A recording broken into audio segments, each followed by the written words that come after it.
luck. I had 2 tacos of cabrito left. Do you have anything normal like chicken or beef? No, all I have left is cabrito. I don't know. I always get chicken or beef. I mean, why I know. Well, Robin, my dear, maybe it's time for change. Change? What needs to change? No, nothing. You're perfect. It's just that you're a little picky about what you like to eat. Okay, I'll have to go. Yours is on the house. Awesome, thanks. I'll make sure he tries it. Thanks. No, we need to pack it up. You're going with me to the field tonight. But we have school tomorrow. No, but it won't be that late. We'll have an adventure. Yeah, an adventure in a cotton field outside of Robstown. You'll see. Get in. Shotgun! Back seat. Yep, you both ride in the back seat.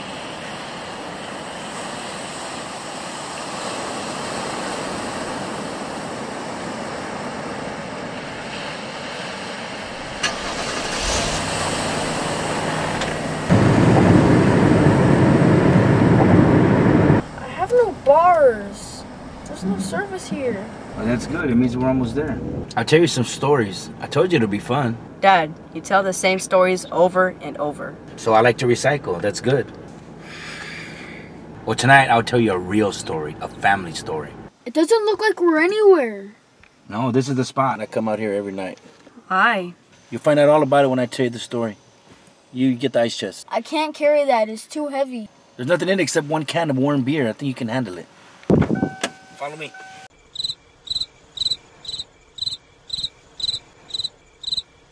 Here's a little story just for you. Can you just tell the story without the singing? Maybe your brother wants to hear it. Your bisabuela wrote it. No, I'm good. You can just tell the story. Okay. One night, about 50 years ago, your bisabuela was in bed and she heard a loud boom. She looked out her window and she said she saw a agujero en el cielo, a hole in the sky. She just felt like she had to go and investigate. As she walked through the field, she saw what looked like a giant egg that fell through the hole in the sky and landed in the field. She realized that it was not an egg at all. It was some kind of ship from outer space, and to make things more complicated, she thought she heard something alive inside of the vessel. Something that was trying to get out. What did she do? She jumped into the hole and tried to help whatever was inside get out. She saw the outline of an opening, but the door seemed to be stuck. She grabbed the edge and pulled with all her might. Suddenly, a hatch on the side of the ship swung open and knocked your bisabuela over. Whatever was in that ship came out, but she couldn't see him very clearly because of all the smoke. She could tell that he was very ugly. Then he jumped toward her as he jumped. The ship exploded. They landed with a thump beside the hole. After a few minutes had passed, they went to the hole and scooped up dirt to put out the fire. Finally, after the fire was out, she was able to see the alien more clearly. He had spiky hair, giant eyes, wings, and instead of a mouth, he had something that looked like a hummingbird's beak. He was very ugly, but he was very smart. Not like a human though, more like a very smart animal. She figured somebody else must have made the spaceship and put this poor creature in it. She tried to help him, but she didn't know how. Why didn't she just call the police or something? I think she felt sorry for him. If she had told anybody, they probably would have put it in a cage or taken to a lab or something. That is no way to treat a traveler. Even an alien. She had traveled a lot in her life, picking cotton, and I think she felt like they had something in common. The creature limped off into the darkness, so your bisabuela went back to her house. The next night, she returned to the spot with candles to show the creature where she was. She also brought him some water. Sure enough, the creature also returned. The creature drank the water, but did not really like it very much. So the next night, she brought different drinks. She figured it needed to eat liquids as it had no teeth. And the only one the creature seemed to like was beer.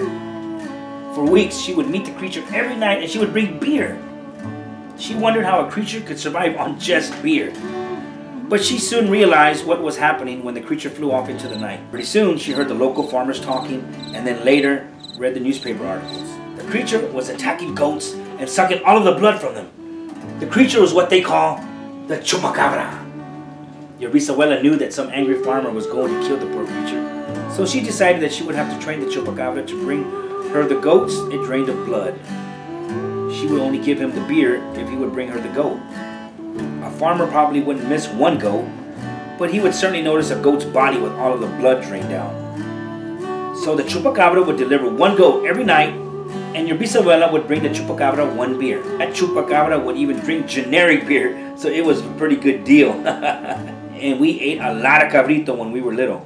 After the chupacabra did his job, even the toughest old goat tasted like a newborn kid. Gross. Now here's where you become part of the story. I don't know how long the chupacabra lives, but he's still out there, needing beer. And here we are in the spot where it all began so many years ago. When I tell you this story, you'll say, No way. You're crazy, Dad. you won't believe me until, boom, the chupacabra appears right in front of you. You'll both be shocked and probably scream. Ah! You'd both be petrified. And who could blame you? As you stand there, staring, I would greet the chupacabra. Thank you. This goat looks like a very tender one. My cousin was well appreciated. After that, you would say, You are so cool. This is amazing. You're my hero, Dad. then you'd help me load the ice chest full of cabrito into the car. Or maybe the chupacabra appeared. The dad told a great true story. But the kids had fallen asleep and missed it all. Hey, wake up you two. We can go now. I got everything I need. I'll go get the ice chest. No, it's too heavy, mijo. What's in here? It's cabrito.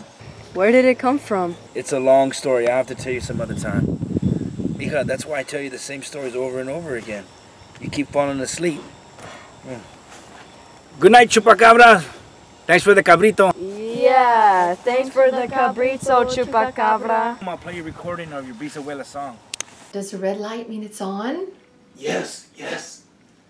This is for you, mijo. Here's a little story.